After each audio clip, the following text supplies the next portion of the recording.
make America great again.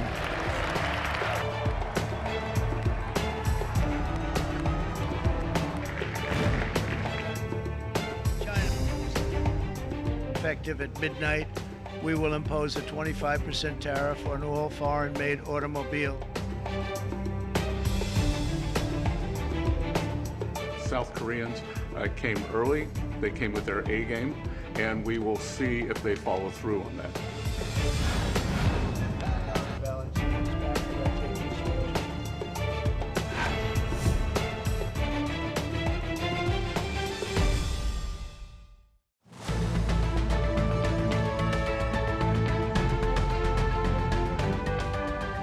지난 1월 20일 트럼프 2기 행정부가 공식 출범했습니다. YTN은 트럼프 대통령 취임 직후 특별 경제 대담을 통해 미국의 정책 결정이 우리 한국 경제에 미칠 영향과 대응 전략을 짚어보는 시간 마련했는데요. 그로부터 100일이 지났습니다. 현실이 된 트럼프노믹스. YTN은 이곳 YTN 서울타워 남산 스튜디오에서 2회에 걸친 특별 대담을 준비했습니다. 먼저 오늘은 경제 분야고요. 5월 4일은 외교 안보 분야를 집중적으로 분석해 보겠습니다. 자, 오늘 깊이 있는 대화 나눠주실 전문가 3분 소개해드리겠습니다. 먼저 허재환 유진투자증권 상무 나오셨습니다. 안녕하세요. 네, 안녕하십니까. 네. 그리고 주원 현대경제연구원 경제연구실장 나오셨습니다. 안녕하십니까? 네, 안녕하십니까. 그리고 마지막으로 국경을 넘나들며 국제 이슈를 취재하는 알파고 신하 씨 함께합니다. 안녕하세요. 네, 안녕하세요. 네. 먼저 오늘 대담의 예고편을 좀 작성해 볼까 하는데요. 트럼프 2기, 지금 세계 경제는 땡땡땡이다. 이 빈칸을 좀 채워주시면 되는데 저는 지금 세계 경제는 전쟁 중이다, 뭐 살얼음판이다 이런 단어가 생각나는데요. 3분은 좀 어떻게 작성해 주실지 궁금해요. 먼저 허상무님부터 말씀해 주시죠. 네, 저는 궤도 이탈이다 이렇게 좀 표현하고 싶습니다.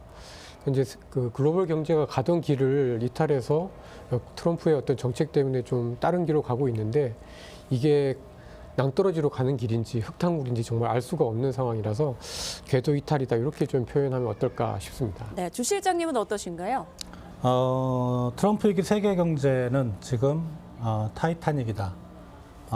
지금은 서로 자존심을 세우면서 싸우고 있지만 결국은 모두 공멸할 것이고, 최근에 IMF의 세계 경제 전망이 갑자기 비관적으로 바뀌고 한국도 경제 성장률이 1%포인트나 아래로 하향 조정됐거든요. 결국 이런 식으로 나아가면 누가 먼저 양보하지 않는 이상은 다 침몰하게 됩니다. 네, 알파고님은 어떻게 빈칸을 좀 채우셨나요? 저는 사실은 제일 과격한 발음을 제가 할 줄 알았는데 전문가들이 하시는 말을 들으니까 제 거 너무 순한 맛인 것 같아요. 예. 그냥 물음표이다. 왜냐하면 우리가 예상치 않은, 뭐 지난번에 트럼프 일기 때는 이런 거 하겠다 저런 거 하겠다고 했는데 그렇게 많은 거 하지 못했거든요. 그래서 이번에도 또 당선되려고 뭐 이렇게 관세를 때리려고 우리는 예상을 했지만 실질적으로 관세를 때리려고 했어요. 근데 또 이번에 반격이 너무 심하니까 그러면 90일 이후에 지금 앞으로 뭘 할 건지가 다 물음표예요. 그래서 미국의 행보가 물음표라면 전 세계의 경제는 물음표가 돼버리는 거예요. 네, 이렇게 궤도 이탈, 타이타닉, 물음표까지 이렇게 짚어주셨는데 요즘 뭐 자고 일어나면 세상이 바뀌어 있다 이런 말이 나올 정도로 계속해서 새로운 소식들이 업데이트되고 있는 상황입니다. 트럼프의 관세 정책으로 지금 가장 많은 영향을 받는 나라가 어디인지 좀 궁금한데 한 분씩 좀 짧게 얘기를 해주실까요? 뭐 대체로 보면은 이제 관세율이 많이 적용되는 나라들이 이제 영향을 많이 받게 되는데요. 그 중에 좀 특이한 나라가 베트남입니다. 예. 베트남 같은 경우가 대미 수출 비중이 GDP 대비 30%가 높은데 이번에 상호 관세율이 46%를 받았거든요. 근데 숫자상으로 봤을 때 너무 놀라워서 좀 특징적인 나라, 가장 크게 영향을 받을 수 있는 나라로 일단은 좀 베트남을 좀 꼽을 수 있을 것 같습니다. 네. 주 실장님은요? 지난 1990년대 중반에 일본 GDP가 미국 GDP의 80% 수준까지 쫓아간 적이 있거든요. 지금 중국이 그 정도까지 올라왔고요.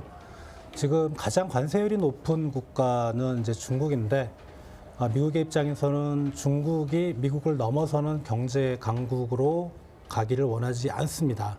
그래서 중국에 대해서는 고관세를 계속 때릴 것이고, 언제까지 갈 거냐? 지금 일본 GDP가 미국의 20%가 채 안 되거든요. 그 정도로 중국이 몰락할 때까지 중국을 집중적으로 미국은 때릴 거로 생각됩니다. 알파고님은 어떻게 생각하세요? 이제 나라들이 받았던 그 관세율을 그 명단을 보시면 아마 관세율이 제일 낮은 지역이 중동일 거예요. 대다수가 다 10% 정도로 받았거든요.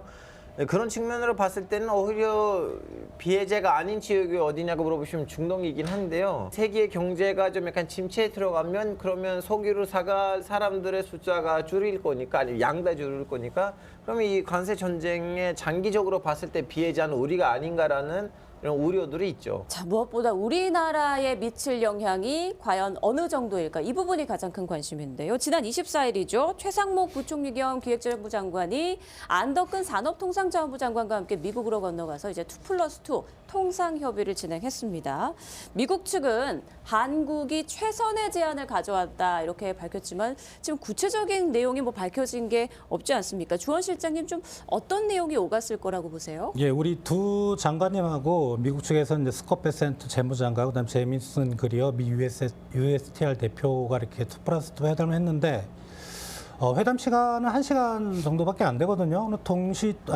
순차 통역을 하고 하면은 장관님들 4분이 한 분당 10분이나 얘기를 했을까? 그래서 구체적인 내용은 사실은 없다고 보고요.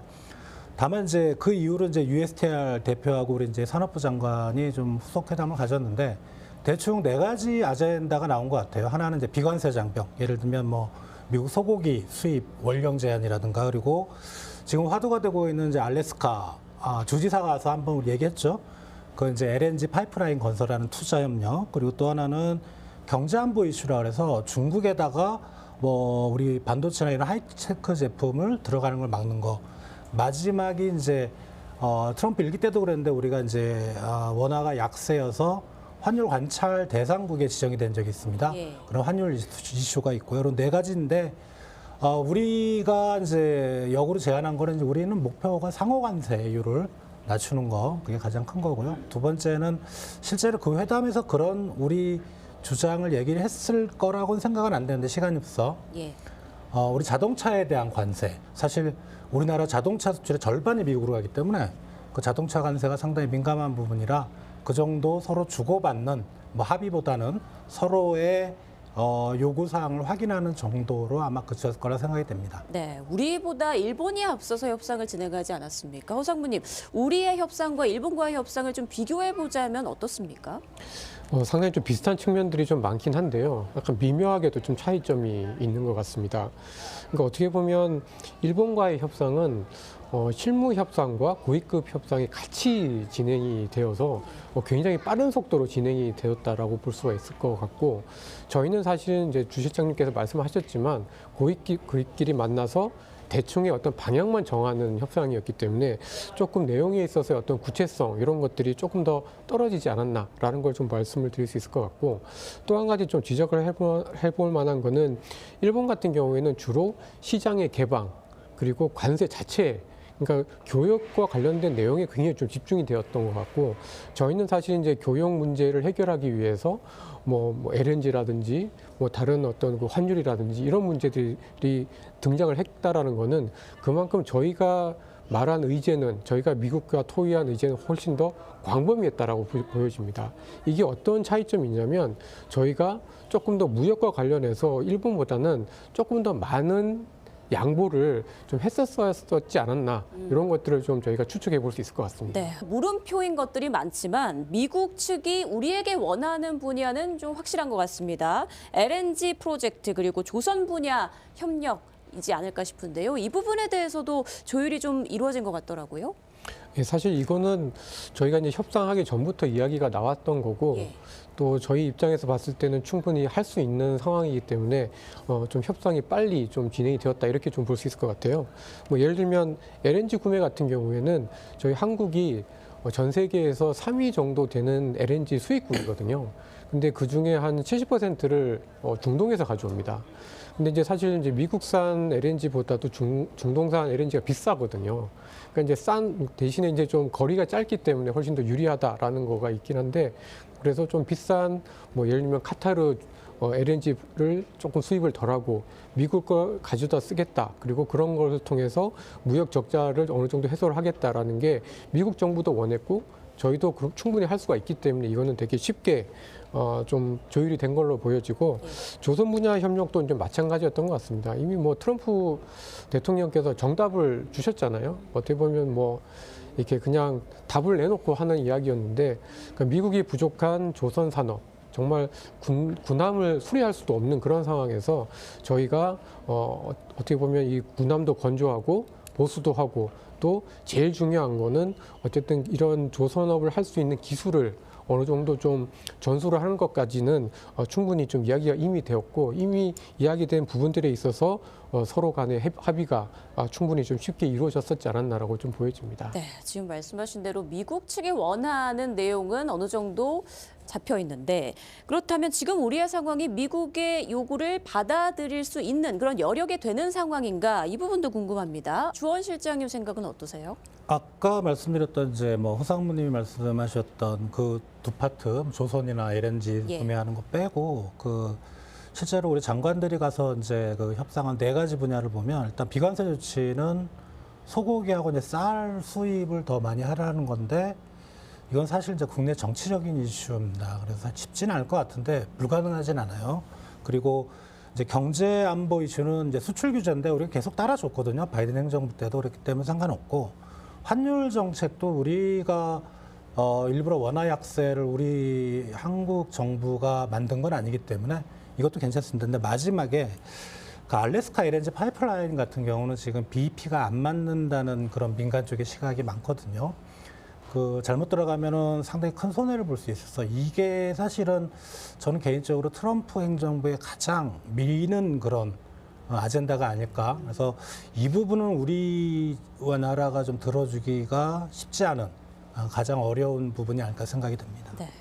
자, 7월 8일까지 협상을 마무리한다는 7월 패키지만 논의하고 방위비는 언급되지 않은 것으로 알려져 있는데 글쎄요. 허상무님 어떻게 보십니까? 이제 미국 측에서는 관세 협상과 방위비 협상 투 트랙으로 진행하겠다 이런 속내를 갖고 있는 걸까요? 사실 이게 처음에 그 트럼프 대통령이 얘기했었던 소위 말하는 원스톱 쇼핑하고는 약간 결이 다른 방식이라 예. 저도 조금 의아하게 생각을 좀 했었는데 아무리 생각해도 이제 크게 2가지인 것 같아요. 하나는 지금 저희 한국 정부가 그 수장이 없다라는 거가 하나가 좀 중요한 요인인 것 같고 또 한 가지 이슈는 사실 이 이슈는 이 방위비는 결국은 이제 저희 안보와 관련된 직접적인 이슈이기 때문에 굉장히 좀 예민한 이슈인 거잖아요. 그러니까 지금 어쨌든 트럼프 행정부에서는 빨리빨리 이런 그 관세와 관련된 혼란들을 좀 막고 그다음에 조금 더 예민한 이슈로 다음에 넘어가겠다라는 의도가 좀 있지 않을까라고 좀 생각이 좀 듭니다. 네. 관세 정책이 걱정되는 건 뭐 우리나라뿐만이 아니겠죠. 주 실장님 어떻습니까? 다른 나라와의 협상 시에 어떤 점들을 우리가 좀 유의 깊게 보면 좋을까요? 우리가 뭐 누구나 지금 계속 주시하는 건 사실 일본이거든요. 예. 일본과는 우리가 이제 산업 구조도 비슷하고요. 또 주력으로 미국 시장에 지금 일본이나 한국이 지금 집중되는 게 자동차이기 때문에 또 이제 호상무님 말씀하셨던 방위비 얘기도 걸려 있고 그래서 일본과 과연 이제 어떻게 풀어나가는지 또 어느 차원에서 그다음에 시기적으로 보면 어떤 단계에서 일본과 미국이 어떤 결정을 내리는지. 그러니까 일본이 우리보다 조금 앞서 나가고 있거든요. 그래서 그 틀을 갖고 잘 우리가 대응을 하면 또 이제 그런 일본의 또 실패 부분도 분명히 있거든요. 그런 배울 수가 있으니까 어떻게 보면 일본이 우리보다 앞서 나가는 게 오히려 우리한테는 큰 도움이 되지 않을까 생각이 듭니다. 네, 일본과 미국과의 협상을 좀 참고서 삼아보면 도움이 될 것 같다라는 말씀해 주셨습니다. 지금 보기에는 뭐 트럼프는 무서울 게 없는 것 같은데요. 트럼프가 지금 가장 눈치를 보고 있는 게 뭐라고 보시나요, 주 실장님?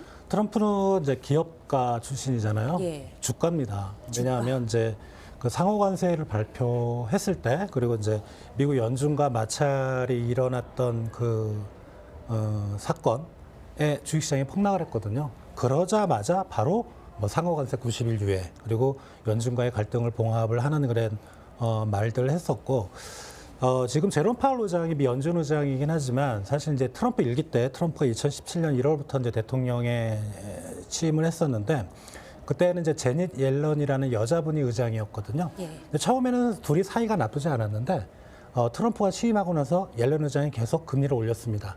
그거 갖고 뭐라고 안 했는데 어느 순간 몇 번째 금리를 올렸을 때 주가가 폭락한 적이 있거든요. 그때 제닛 옐런 의장을 갈아치웠습니다. 4년 임기 딱 끝나고.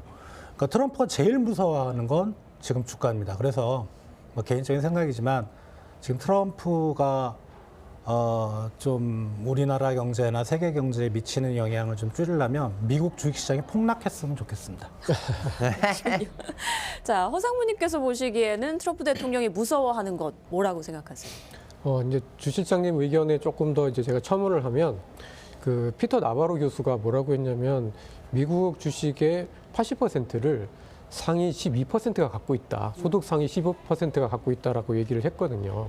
근데 그러면서 주가가 떨어지는 거에 대해서 별로 신경을 안 쓸 것 같이 얘기를 했는데 사실 이제 미국의 주식의 절반 이상을 53%를 베이비 부머 세대들이 갖고 있습니다. 그러니까 이제 주가가 많이 떨어지면 미국에서 65세 이상의 이제 고령층의 인구들이 갖고 있는 은퇴 자산이 망가지게 되고 예. 그러면 미국 경제가 굉장히 흔들릴 수밖에 없거든요. 그래서 말씀하신 주 실장님 말씀대로 주가도 굉장히 좀 영향을 좀 주는 것 같고 또 개인적으로 트럼프 개인적으로는 금리가 아닐까라는 생각이 좀 듭니다.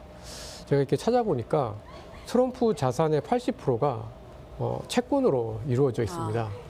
이제 채권이 이제 물론 국채도 있는데 국채보다는 뭐 지방채, 그다음에 이제 기업들이 갖고 있는 회사채 이런 걸로 되어 있기 때문에 좀 특이했던 것 같아요. 그러니까 저는 부동산 재벌이기 때문에 뭐 집을 많이 갖고 있거나 뭐 건물을 많이 갖고 있을 것 같은데 의외로 트럼프 대통령 자산의 80%는 채권이기 때문에 이 금리가 올라가는 거에 대해서 아마 대단히 불편해하지 않을까 그렇게 좀 볼 수 있을 것 같습니다. 네, 미중 간의 관세 전쟁이 뭐 치킨 게임 양상으로 계속 번지고 있는 그런 모습인데 미국과 중국 그러니까 시진핑과 트럼프 대 시진핑 누가 결국에 승기를 잡을 거라고 보세요?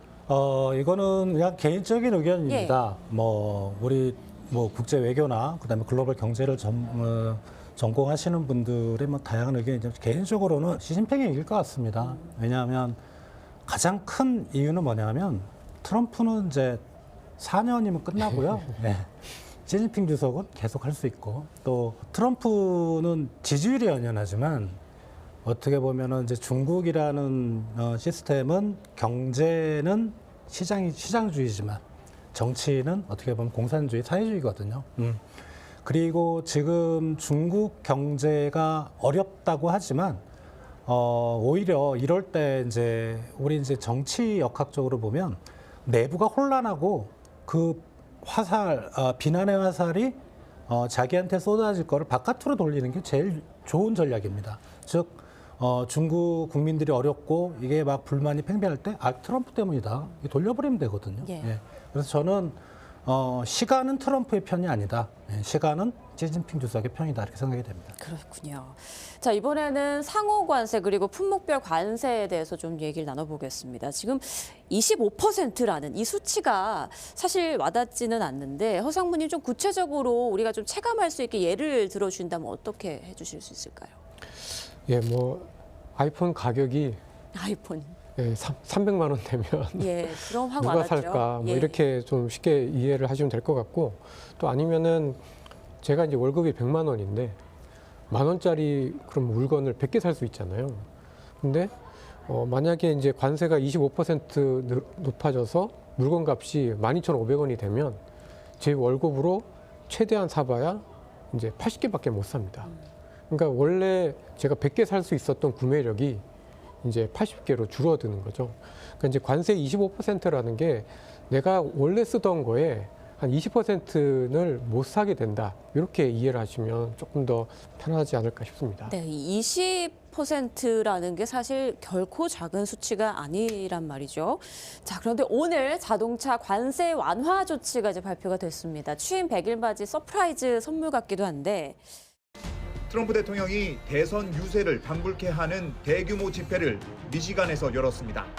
We're here tonight in the heartland of our nation to celebrate the most successful first 100 days of any administration in the history of our country. 미시간으로 향하는 전용기 안에서는 자동차 관세를 완화하는 내용의 포고문에 서명했습니다.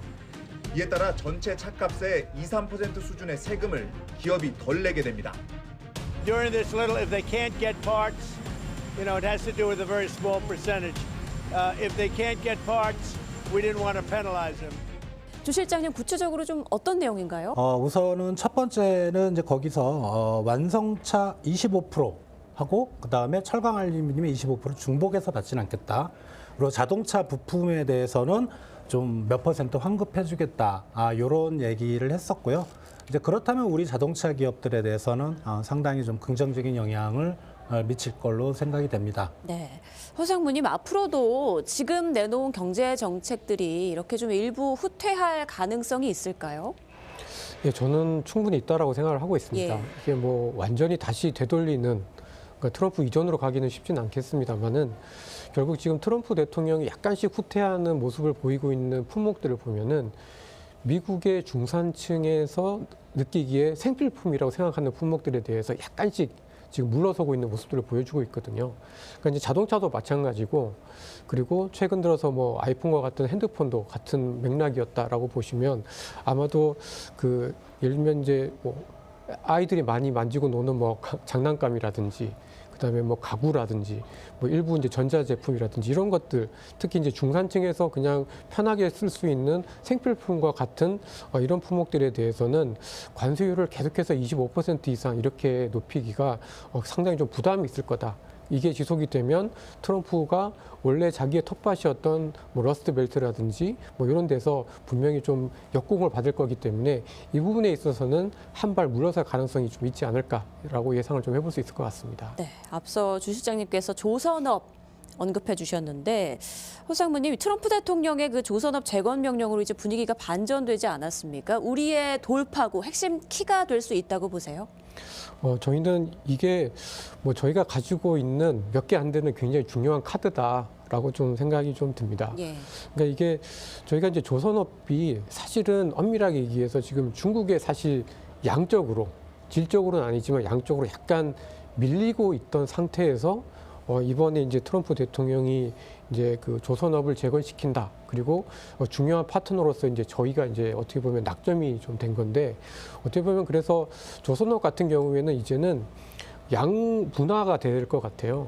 그러니까 중국이 한 촉을 또 이룰 거고 그다음에 이제 미국과 한국이 또 한 축을 이룰 텐데 아마도 이 두 시장은 완전히 분리가 되어서 뭐 완전히 이제 분리가 되기 쉽지는 않겠습니다만은 거의 분리가 되어서 아마 경쟁을 하게 될 것 같고 그러면 저희는 그동안에 이제 중국에 좀 밀렸던 부분들까지도 훨씬 더 이제 극복을 하게 되면서 조금 더 오랫동안 좀 호황을 누릴 가능성이 좀 있지 않을까. 이렇게 좀 기대가 좀 됩니다. 네, 이 조선업 같은 우리의 협상 카드를 어떤 속도로 어떤 전략으로 이제 키 삼아서 대응을 해갈 것인가 이 부분도 궁금한데 조 실장님 앞으로 우리가 어떤 전략을 좀 취해야 승산이 있다고 보세요?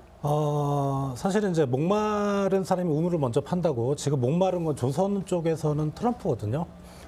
미국의 상징적인 제조업들, 그러니까 앞에 자동차, 철강도 있지만 조선업도 상당히 상징적인 제조업이고 또 이제 군사 전략상 조선업을 키워야 되는 건데 그거를 이제 우리가 갖고 있다는 거, 그거 카드를 잘 활용을 해야 될 것 같고요. 그리고 사실 뭐 한미 FTA는 이미 이제 끝났죠. 예, 뭐 이거를 갖고 우리가 자꾸 뭐 되돌려봐야 소용은 없을 것 같고 다만 이제 트럼프가 좀 뭐라 그럴까 아쉬워하는 부분, 조선업이 대표적인 예고.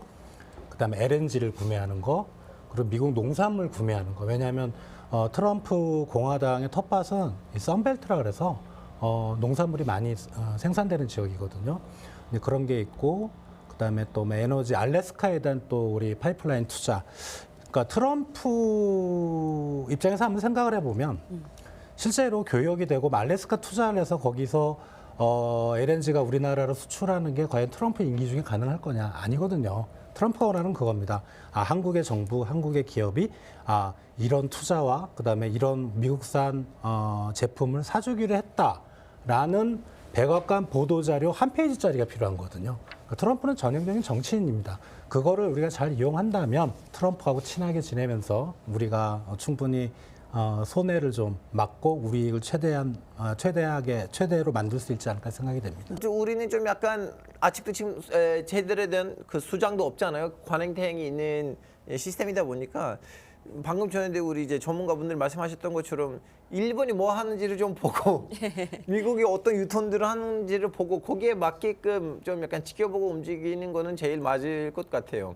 자, 이번에는 기업들의 얘기로 좀 넘어가 보겠습니다. 트럼프 대통령이 몇 시간 전 취임 100일을 기념하면서 대미 투자를 홍보했죠. 거액을 한 게 현대차도 이제 초청을 받았는데 물론 뭐 현대차처럼 미국 투자를 약속하고 미국 현지에 공장을 짓는 사례들도 있겠습니다만 모든 기업들이 그럴 수 있는 상황은 아니잖아요. 기업들로서는 좀 어떻게 대응을 해야 할까요? 사실 굉장히 어렵습니다. 예. 저희가 이제 뭐 현대차 같은 그 사례를 보면 어떻게 보면 뭐 미국에 공장을 지어서 상당히 좀 잘 대응을 하고 있는 걸로 좀 보여집니다. 왜냐하면 현대차가 지금 미국에서 생산하고 있는 비중이 전체 생산량의 30%인데 이번에 이제 생산량을 확대를 해서 70%까지 늘리니까 어떻게 보면 현대차 같은 경우에는 뭐 저희가 이제 자동차 관세 때문에 굉장히 걱정을 많이 합니다만은 사실상 현대나 기아차는 아주 이렇게 심각하게 피해를 입을 것 같지는 않습니다. 근데 오히려 이제 문제는 이제 부품 업체들 그리고 이 현대차와 함께 이제 성장을 해 왔었던 이제 중소기업들 이런 기업들이 굉장히 좀 어려운데 이런 기업들은 사실 현지에 공장을 세우기도 굉장히 좀 힘든 상황이고 그래서 사실은 굉장히 좀 어려운 상황인데 교과서적으로 본다라고 하면은 결국은 뭐 다변화해야 되고요. 기업들이 취할 수 있는 최선의 방법은 결국은 이 세계 시장에서 이제 경쟁력을 유지하는 방법밖에 없는 것 같아요. 예를 들면 저희 주식시장에서는 한미반도체라는 기업이 있거든요. 예. 그러니까 이 회사가 뭐 하는 회사냐면 주로 이제 SK 하이닉스에 들어가는 HBM, 그러니까 AI 칩을 만드는 데 들어가는 HBM의 이 장비를 제공하는 회사인데 이 회사가 전 세계 그 점유율이 한 70%, 80% 되다 보니까 이 회사는 미국과 중국이 싸울수록 또는 서로 관세가 높아져서 서로 이렇게 그 보호무역주의가 강화될수록 서로에게 이제 수주가 나오면서 혜택을 입는데 뭐 이런 기업들의 사례를 저희가 모든 기업들한테 다 이렇게 적용할 수는 없습니다만은 결국은 경쟁력을 최대한 끌어올리는 수밖에 없다. 그리고 그러기 위해서는 내수 시장에서 최대한 효율화와 그리고 내수 시장에서 어떤 대형화를 통해서 최대한 효율화를 끌어올리는 방법이 최선일 것 같다. 이렇게 좀 말씀드릴 수 있을 것 같습니다. 네, 트럼프 대통령의 장남 트럼프 주니어가 한국을 찾지 않았습니까? 이 자리에도 이제 대기업 총수들이 이제 나가서 릴레이 만남을 뭐 가졌다 이런 얘기들이 들리는데 이런 우회적인 만남이 기업들의 이렇게 활로를 찾는데 어느 정도 좀 도움을 받을 수 있을지 주 실장님 생각은 어떠세요? 트럼프 장남이 미국 부통령을 초청을 했다고 그래요. 그리고 우리 이제 정용진 신세계 회장님이 초청을 해서 또 두 분이 또 막역한 사이라고 하는데 그래서 29일 날 와서 이제 30날 서울에서 이제 뭐 대기업 몇 개, 그다음에 중견기업 몇 개 이렇게 만나는 것 같은데 일반적으로 이제 우리 그 기업들이 얘기를 좀 청취를 하겠다고 하는데 개인적으로는 그게 정말 우리 도움은 될까? 예, 물론 뭐 서로 이제 분위기가 좋고 이게 그 트럼프 당선인 신분일 때 거기에 우리 정용진 회장이 초청을 받아서 장남하고도 얘기하고 또 트럼프 당선인하고도 꽤 오랫동안 얘기를 했대요. 그래서 물론 플러스긴 하지만 미국이라는 나라는 쉽지 않은 나라일 겁니다. 그래서 물론 우리한테 플러스가 되긴 하겠지만 그렇게 개인적으로는 그렇게까지 큰 도움은 안 될 것이다. 그렇습니다. 호상무님 생각도 들어보죠. 만나서 이제 저희의 어려움들을 얘기를 하게 되면 뭐 직간접적으로 통해서 전해 들으면서 소통의 창구가 생길 수 있다라는 거는 뭐 긍정적이긴 하지만 이게 사실은 지금처럼 이제 보호무역주의와 같은 관세와 같은 이런 장벽을 뛰어넘는데 얼마나 도움이 될지는 사실 좀 의구심이 좀 큰 상황입니다. 다만 이제 그만큼 세계 경제가 어렵다라는 거 이런 어떤 목소리들을 어쨌든 계속해서 내서 어쨌든 정책의 방향이나 이런 강도를 좀 늦출 수는 있을 정도 그 정도가 저희가 좀 기대할 수 있는 최선이 아닌가 이렇게 좀 보여집니다. 네, 우리 기업들로서는 어찌됐건 지푸라기라도 잡는 심경으로 그렇게 이제 또 트럼프 주니어를 만나러 나갔을 텐데 어찌됐건 소통의 창구가 좀 마련이 됐으면 하는 바람입니다. 이번에는 우리 국민의 일상과 조금 더 직접적인 증시와 환율에 대한 얘기를 좀 해볼게요. 치솟던 원달러 환율 흐름이 다소 누그러지긴 했습니다만 여전히 1,400원대로 높고요. 원화는 계속 약해지고 있는 상황입니다. 알파고님께서 저 제일 큰 피해자예요. 피부로 좀 와닿는 저 느끼는 매달 부분들 해외 나가거든요. 매달 저 해외 나가요. 그 여러 나라 가서 취재하고 영상 찍고 오는데요. 특히 제가 제일 많이 간 나라는 중동 국가들이에요. 예. 근데 중동 국가들의 대다수는요 고정 환율제예요. 즉슨 그 나라의 이제 동화 단위는요 달러랑 고정돼 있어요. 비율이 안 변해요. 그래서 예전에는 달러가 한 1,200원이었을 때는 그쪽 나라들의 이제 물가는 거의 한국이랑 비슷하거나 아니면 조금 더 저렴한 수준이었는데 지금 1,400 넘었잖아요. 1,400원 넘었는데 예. 저는 그런 나라들 가면 밥 먹기 전에는 고민해요. 아 이쪽 레스토랑에서 먹을까 아니면 뒤쪽 동네에는 조금 더 뭐 후질후질하지만 좀 약간 물가가 싼 레스토랑들이 있는데 거기 갈까? 그래서 저는 빨리 옛날처럼 1,200대, 1,100대 시절로 돌아갔으면 좋겠다는 마음이에요. 네, 공감하는 분들 정말 많을 텐데 허상무님께서는 환율 추이 좀 어떻게 보고 계십니까? 그래도 달러의 강세 흐름은 지난해 이제 연말 이후로 올해 특히 이제 4월 달 들어서면서 좀 꺾였다라고는 좀 보고 있습니다. 그러니까 이제 달러 인덱스라고 하거든요. 보통 이제 달러와 6개 주요 통화 간의 어떤 그 상대적인 강세로 봤을 때 달러는 대부분 통화들의 선진국 통화들에 대비해서 한 8% 정도 지금 떨어져서 달러의 어떤 초강세 국면은 좀 지나갔다. 이렇게 좀 봐야 될 것 같고, 근데 이제 같은 기간 동안에 이제 엔화 같은 경우에는 달러가 약해진 것보다 조금 더 강해졌거든요. 그러니까 엔화 강세가 굉장히 좀 심했다라고 좀 볼 수가 있는데 좀 안타까운 것은 저희 원화입니다. 예. 원화가 연초 대비로 봤을 때는 이제 3%가 조금 안 되게 이제 좀 강해져서 다른 통화들 대비해서 다른 국가들 대비해서는 그다지 뭐 달러가 약해진 거에 비하면 원화가 정말 강해졌나? 이런 느낌들이 좀 들게 되니까 아마도 이런 것들이 한국 소비자들의 어떤 구매력에는 직접적으로 좀 피해가 좀 갈 수밖에 없는 상황이고, 이런 상황에서는 사실 뭐 수출업체도 뭐 관세 때문에 고민이 많겠습니다만은 수입하는 분들 입장에서는 이러한 그 환율 상승이 그대로 비용 증가로 나타나기 때문에 상당히 좀 저희 내수 시장에 훨씬 더 부정적인 영향을 좀 많이 준다, 이렇게 좀 봐야 될 것 같습니다. 앞으로의 전망은 좀 어떻게 보세요? 그러니까 저희는 달러는 기본적으로는 조금 피크는 지나지 않았나라고 생각하고 있습니다. 트럼프 정부의 어떤 정책 자체가 약달러를 원하기도 하고, 또 트럼프의 어떤 관세 정책 때문에 각국이 이제 뭐 인위적으로 무역 수지 적자나 무역 수지 흑자를 이제 조정을 해야 되는 상황이잖아요. 근데 이제 트럼프 정부에서 조금 오해하고 있는 게 뭐냐면, 무역 적자를 줄이게 되면 사실은 그 상대국 입장에서 그 늘어난 무역 흑자를 가지고 미국의 자산, 특히 미국의 채권이나 주식을 굉장히 많이 샀었는데 이런 미국의 금융 자산에 대한 수요도 줄어들 수 있다라는 겁니다. 그리고 그게 지난 4월 달, 이번 4월 달에 좀 나왔던 현상이라서 달러에는 좀 피크를 좀 지났다라고 좀 보고 있는데, 저희가 이제 좀 안타까운 거는 달러가 약한 만큼 원화가 세졌으면 좋겠는데 저희가 이제 세지기에는 여전히 좀 대외적인 불확실성도 좀 커서 좀 저희가 원화의 어떤 레벨이 좀 예전처럼 좀 정상화되기까지는 상당히 좀 시간은 좀 더 많이 걸리지 않겠는가, 이렇게 예상을 좀 하고 있습니다. 네.